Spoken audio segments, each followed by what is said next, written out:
तू चओ त पुछां, तू चओ त लुछां, तू चओ त पुछां, तू चओ त लुछां, पर तोखां हिकिड़ी ॻाल्हि पुछां, तू कंहिं खे ख़ामोश कंदे ऐलान हदारे मां न रुगो।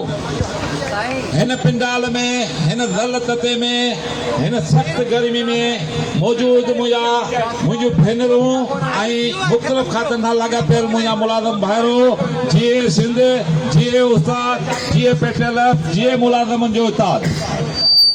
दोस्तों, असां गुज़िरियल 2 महीननि खां पंहिंजे मुतालबे जी मनता लाइ रोडनि ते आहियूं, तहरीक में आहियूं, पर सिंध गवर्नमेंट जे कन ते चूहो बि कान थी सुरे।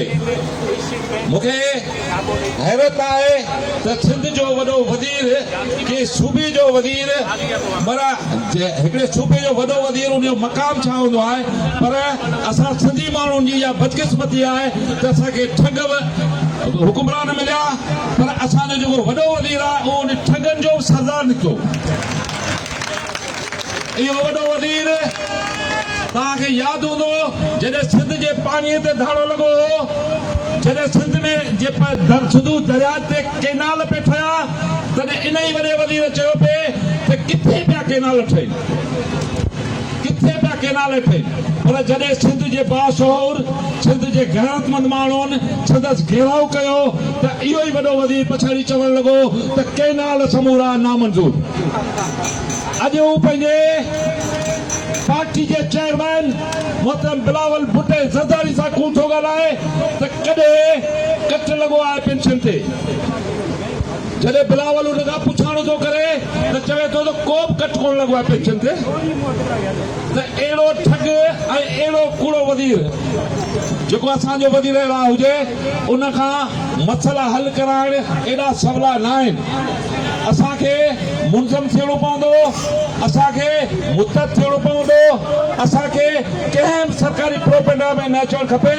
थी सघे थो त पीपल पार्टी जी इहा बि चाल हुजे त उनजो चेयरमैन मीडिया ते हिकिड़ियूं ॻाल्हियूं कंदो हुजे ऐं उनजो वॾो वज़ीर ॿियूं ॻाल्हियूं ॿिया मामला कंदो हुजे। तंहिं करे अहिड़नि ठगनि ते असांखे एतबार करण जे बजाए असांखे पंहिंजे जदोजहद ते, पंहिंजी तहरीक ते, पंहिंजे अॻुवाननि ते, पंहिंजे कारकुननि ते एतबार करणु खपे। ऐं गॾिजी 6 तारीख़ ते कराची में लखनि जी तइदाद में असीं गॾु थींदासीं। लखनि जी तइदाद में न फ़क़ति सिंध जा सरकारी मुलाज़िम हूंदा, पर आऊं सिंध गवर्नमेंट खे ॿुधाइण थो चाहियां त उन 6 तारीख़ ते उन्हनि सरकारी मुलाज़िमनि सां गॾु उन्हनि जा रिलेटिव, उन्हनि जा मिट माइट, असांजा शागिर्द ऐं हितां जो शोर असां सां गॾु हूंदो। ऐं असां कराची में बिलावल हाउस जे अॻियां धरणो हणंदासीं।